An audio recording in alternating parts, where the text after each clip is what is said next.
Flowers TV ഇപ്പോൾ യൂട്യൂബിൽ പ്രേക്ഷകർക്ക് ലൈവായി കാണാം. ഉടൻ തന്നെ ഫ്ലവേഴ്സ് കോമഡി യൂട്യൂബ് ചാനലിൽ ജോയിൻ ചെയ്യുക.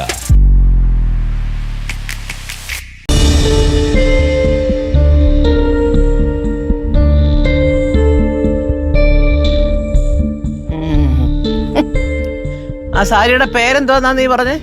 കുത്താമ്പുള്ളി. കുത്താമ്പള്ളി. കുത്തിയാലും കൊള്ളാം, പള്ളിയുടെ കാര്യമാണേലും കൊള്ളാം. ഒരു കാര്യം ഞാൻ പറഞ്ഞേക്കാം കേട്ടല്ലോ. എന്റെ പൊന്നു കൊച്ചേ, എന്തെല്ലാം പറഞ്ഞാലും അവിടെ കർണത്തിട്ട് നീ അടിച്ചത് ശരിയാണോ? അമ്മ, ഞാൻ അറിയാതെ അങ്ങ് അടിക്കാൻ പറ്റുമോ? അറിയാതല്ല, മനഃപൂർവ്വ. ആ, അന്നേരത്തെ ദേഷ്യത്തിൽ പറ്റിപ്പോയതാ.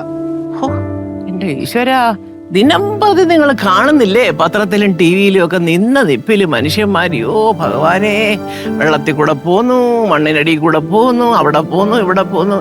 ഇത്രയൊക്കെ ഉള്ള പിള്ളേരെ മനുഷ്യന്റെ കാര്യം. അതിന്റെ ഇടയിലാണ് ഇവിടെ കിടന്നുകൊണ്ട് അഹങ്കരിക്കുന്നത്. അല്ല കൊച്ചമ്മ, ഒന്ന് അങ്ങോട്ടോ ഇങ്ങോട്ടോ മാറിയിരുന്നെങ്കിൽ ആള് തീർന്നു പോയനെ. നീ ഉണ്ടായിരുന്നു അപ്പൊ അവിടെ? അല്ല, ഞാൻ മനസ്സിലാക്കിയെടുത്തോളം. അല്ല, അയ്യോ, എന്തോന്നടാ. ദേ, ഒരു കാര്യം ഞാൻ പറഞ്ഞേക്കാം. 100 കൂട്ടം ടെൻഷനുമായിട്ടാ ഞാൻ ഇവിടെ ഇരിക്കുന്നത്. വീട്ടിൽ വരുമ്പോഴെങ്കിലും ഒരല്പം മനസമാധാനം തരിക. ഞാനതല്ല ആലോചിക്കുന്നത്. എന്റെ കാലം കഴിഞ്ഞാൽ ഈ പ്രസ്ഥാനമൊക്കെ നിങ്ങളെല്ലാം കൂടെ എങ്ങനെ നടത്തിക്കൊണ്ട് പോകുമെന്നോ? തമ്മിൽ തല്ലാവുമല്ലോ. നോക്കണ്ട പിന്നെ അത്. ഈശ്വരാ, എന്റെ ഭഗവാനെ, നീ തന്നെ ശരണം. എന്താ അങ്ങോട്ടും ഇങ്ങോട്ടും നോക്കുന്നത്? എന്തോന്നടാ ഇതൊക്കെ? ഞാൻ തോന്നിയമ്മ. ഇതാണോ നീ പറഞ്ഞ സാരി? നോക്ക്. അയ്യോ, ഇതാ എന്റെ സാരി. ആണോ? ആണമ്മ. ആണല്ലോ. ആ, എന്നാ ഒരു കാര്യം കൂടെ കേട്ടോ നീ. ഇതിനെന്തോ പറയുന്നതെന്നും കൂടെ കേക്ക്.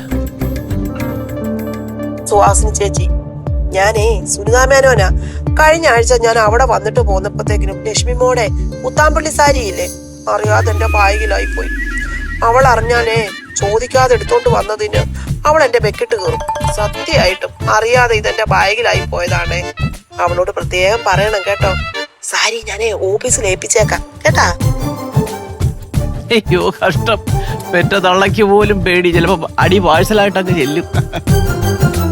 എന്റെ ലക്ഷ്മി, എന്തിന്റെ സുഖടാ പിള്ളാരെ നിങ്ങൾക്കൊക്കെ. സാരി അങ്ങോട്ട് പോയി ഇങ്ങോട്ട് പോയി, അതിനിടയ്ക്ക് കർണക്കുറ്റിയിൽ അടിയും കഴിഞ്ഞു. ആ സാരി ഇങ്ങോട്ട് തരാന്. അതെ, ഇത്രയും പ്രശ്നം ഉണ്ടാക്കിയ ഈ സാരി ഇനി ഇത് എന്റെ കയ്യിൽ ഇരിക്കട്ടെ.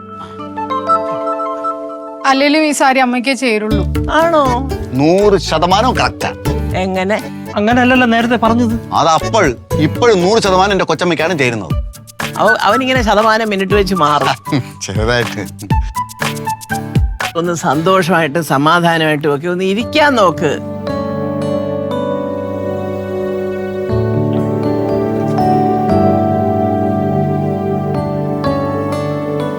സോറി. എന്താ ചിരി അങ്ങോട്ട് പോട്ട്.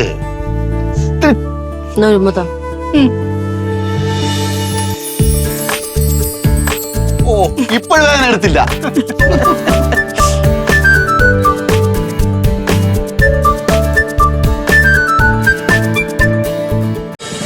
ഫ്ലവേഴ്സ് ഒരുക്കുന്ന കാഴ്ച വസന്തം യൂട്യൂബിൽ പ്രേക്ഷകർക്ക് ലൈവായി കാണാം. ഫ്ലവേഴ്സ് കോമഡിയിൽ ജോയിൻ ചെയ്യൂ, ആസ്വദിക്കൂ.